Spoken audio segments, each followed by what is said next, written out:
America and enriched himself and his family. David, thanks for joining us. Appreciate it. Major haul, $52.8 million. At the press conference yesterday, he said it was only 40. Turns out it was 52.8. He actually went straight to a fundraiser after the conviction came down on Thursday.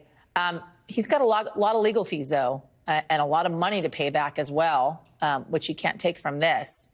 So how much of this is actually going to have to go towards legal fees and not his campaign? Well, there is a fine print disclosure, little tiny type, that indicates he can withdraw part of the money to pay his legal fees.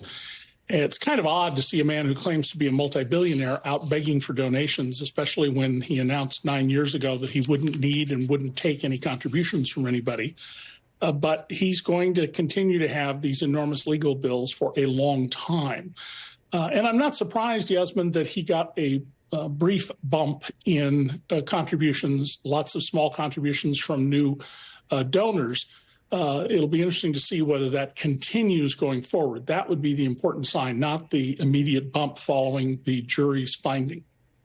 You have these new FEC filings ahead of the verdict that were put out there showing that Trump's Save America PAC owed $1.1 million to 5 different law firms. In addition, $3.3 million that the committee spent in April on legal consulting alone. Expectations of a lot of money to have to shell out when it comes to the New York conviction. Can he afford all of this? Well, it depends on how much money he really has as opposed to, his claims, which in just a matter of hours on occasion, Donald has claimed that his fortune went up by billions of dollars in 3 or 4 hours.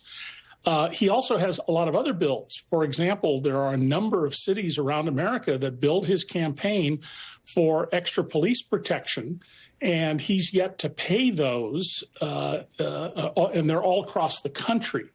Of course, that's typical of how Donald operates. He takes services and then refuses to pay for them. I want to read this piece that you wrote after the verdict came down, and it was titled, "We Told You So." And let me read an excerpt from it. "I realized that Donald was not an entrepreneur who builds wealth through enterprise, but a financial vampire who drains firms of cash until they collapse, leaving workers, vendors, and governments unpaid." Why do you feel like this was so important to put out there in light of this conviction? Well, I think many people don't have a good understanding of who Donald is and who he's always been. 36 years ago, I became the first journalist to write about the prospect of his going to the White House. And that's one of the reasons I paid attention to him all these years, because I thought he was a significant force in American culture and now politics.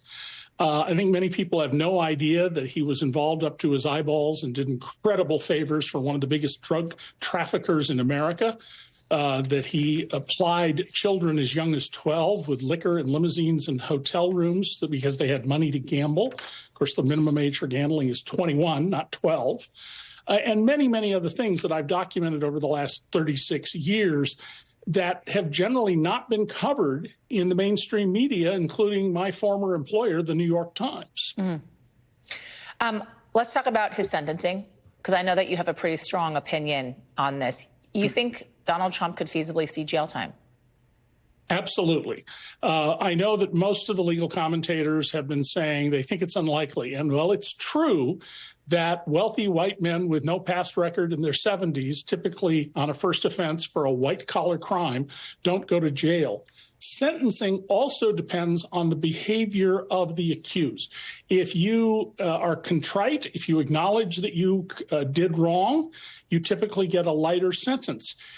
In Donald's case, he has 10 criminal contempts. And after the jury came in, he continued attacking the judge, continued attacking the system. So I think he's inviting Judge Merchan to give him a sentence behind bars. And frankly, I'll be surprised if he doesn't get at least 30 days behind bars. David K. Johnson, thank you, sir. I appreciate it.